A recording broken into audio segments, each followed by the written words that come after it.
Sans surprise, la présentation du budget primitif 2016 consiste une nouvelle fois à faire reposer sur d'autres vos choix budgétaires. État, Europe, régions, départements et même parfois pleines communes, à vous écouter ou à lire vos nombreuses communications en la matière, rien n'est de la faute de la majorité municipale. À la lecture de votre budget et de sa présentation, seul compterait l'évolution des dotations de l'État. Il suffit pour ça de lire votre dernier tract Alerte sur le budget communal qui est particulièrement éclairant, imprimé et distribué à la hâte dans les boîtes aux lettres la semaine dernière aux frais des Dionysiens. Vous avez ainsi choisi d'annoncer vos intentions avant même le début de ce conseil. Vos choix budgétaires étaient également déjà faits en réalité lors du dernier conseil municipal où nous étions pourtant censés débattre des orientations budgétaires, mais sans que l'ensemble des informations nous soient communiquées. Je pense évidemment à l'augmentation des impôts inscrite dans ce budget. Une nouvelle fois, cette attitude n'est pas seulement un manque de respect pour l'opposition de gauche que nous sommes, mais envers la moitié des Dionysiens qui nous ont élus. Dans votre communication, vous dénoncez à nouveau la baisse des dotations pour l'ensemble des communes et vous faites référence à l'ensemble des actions réalisées par la ville. Banderoles, tracts, communiqués, rassemblements, manifestations, vœux multiples. À chaque fois, vous avez été effectivement très mobilisés pour dénoncer la baisse de la dotation forfaitaire. Encore une fois, au risque de me répéter, nous ne trouvons pas légitime que la dotation forfaitaire de la ville baisse pour contribuer au redressement des finances publiques.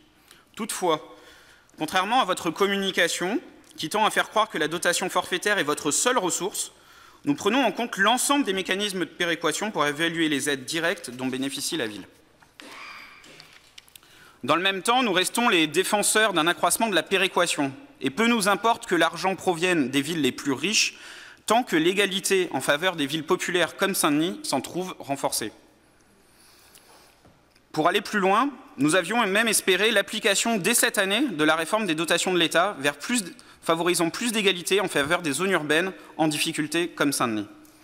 Si une telle réforme est difficile à mener dans un contexte financier contraint, une ville comme Saint-Denis a fait les frais du lobbying actif des maires, majoritairement de droite, qui, sous couvert de difficultés techniques, ne voulaient pas plus d'égalité pour les villes populaires.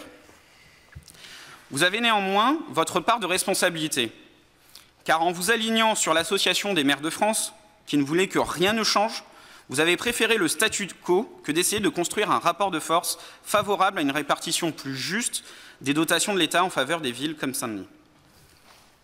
Vous le savez, les modalités de répartition des dotations ont été votées et elles sont censées se mettre en place pour 2017. Mais sans le soutien et la mobilisation des villes qui en ont le plus besoin, il y a des risques que 2017 ne soit pas une année très favorable à la mise en place d'une réforme si ambitieuse en faveur de l'égalité territoriale.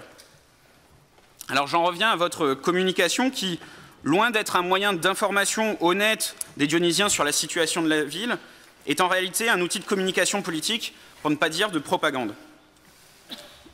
À aucun moment, vous ne parlez de l'augmentation, année après année, de la dotation de solidarité urbaine, qui, cette année encore, progresse de 2,4 millions d'euros.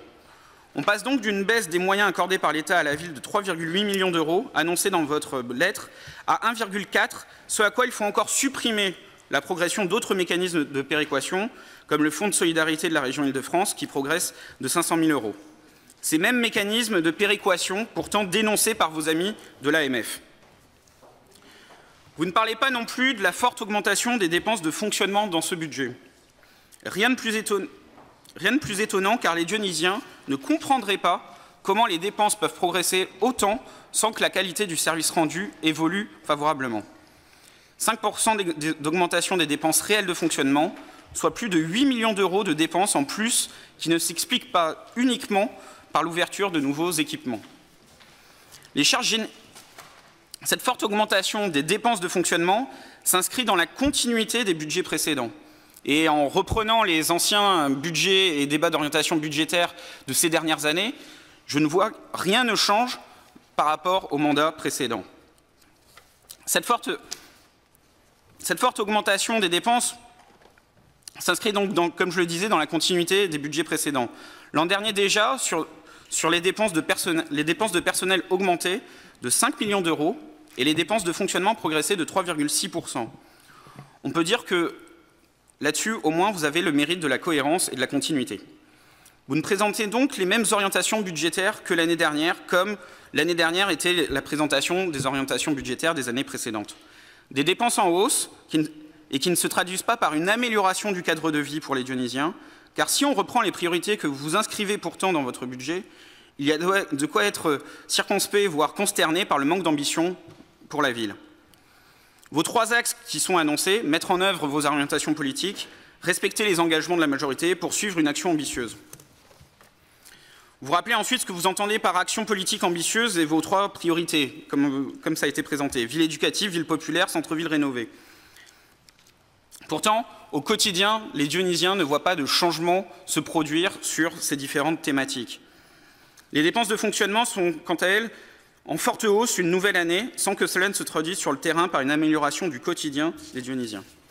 Dans le même temps, lors du débat d'orientation budgétaire et dans le budget que vous présentez ce soir, les dépenses progressent moins vite comme l'an dernier. Les recettes, comme l'an dernier, augmentent, elles augmentent même de 4 millions d'euros hors levier fiscal, ce que peu de villes ont la chance d'avoir. Vous aviez déjà fait le choix l'année dernière de baisser les investissements qui restaient cependant à un niveau élevé et de réduire l'autofinancement sans augmenter les impôts. Vous n'aviez malheureusement pas touché aux dépenses de fonctionnement. Cette année, vous décidez d'augmenter de 10% les taux d'imposition pour la taxe d'habitation et pour la taxe foncière. Cette augmentation fait suite à une forte augmentation dans le précédent mandat pour laquelle vous aviez atteint la 2e plus forte augmentation parmi les grandes villes de France. Vous annoncez dans votre budget primitif préférer augmenter une bonne fois pour toutes les impôts plutôt que de les augmenter un peu chaque année. D'après vos calculs, une augmentation de 4% aurait même suffi à compenser l'augmentation des dépenses de fonctionnement.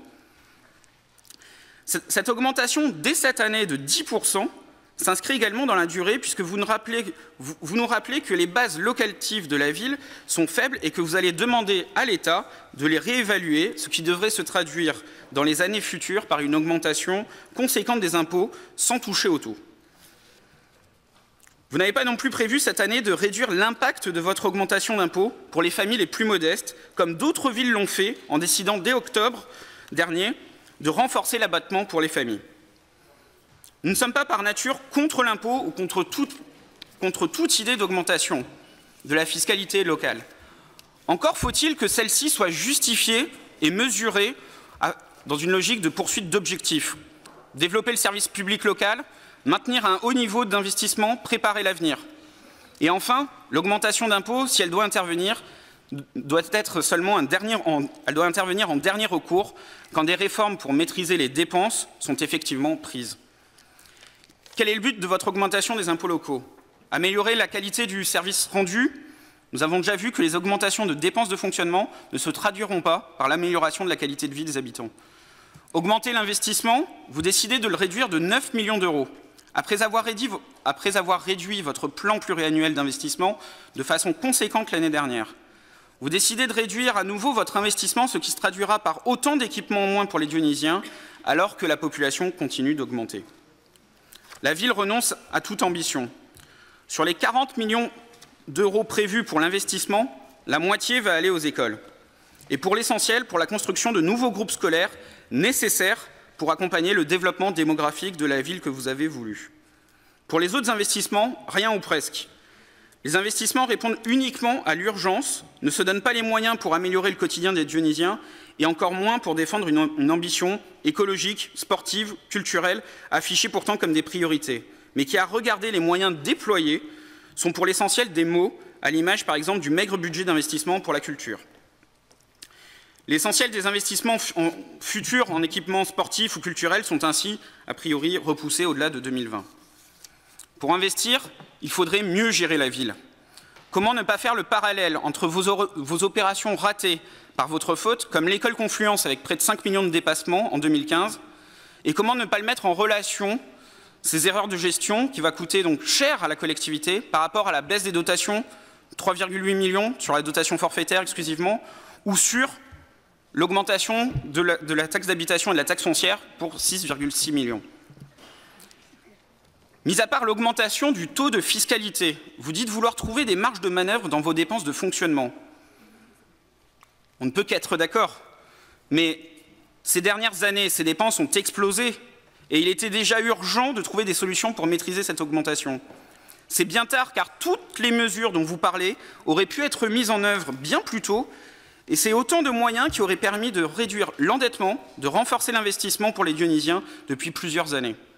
En conclusion, c'est la double peine pour les Dionysiens. Une augmentation de la fiscalité alors qu'ils vivent déjà une situation évidemment difficile et une baisse des investissements de la ville.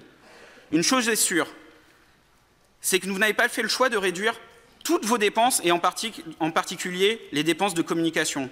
Transformation du magazine municipal en journal des engagements, dont vous êtes le seul à évaluer votre politique, la multiplication des lettres du maire, les pages Facebook sponsorisées, les banderoles et affiches sur les écoles et autres bâtiments municipaux, aucune dépense n'est refusée pour financer votre communication politique. Les Dionysiens payent la facture et vous essayez de leur faire croire, à grand renfort de communication, que rien n'est de votre faute, ni de celle de l'ensemble de la municipalité et de ses choix anciens.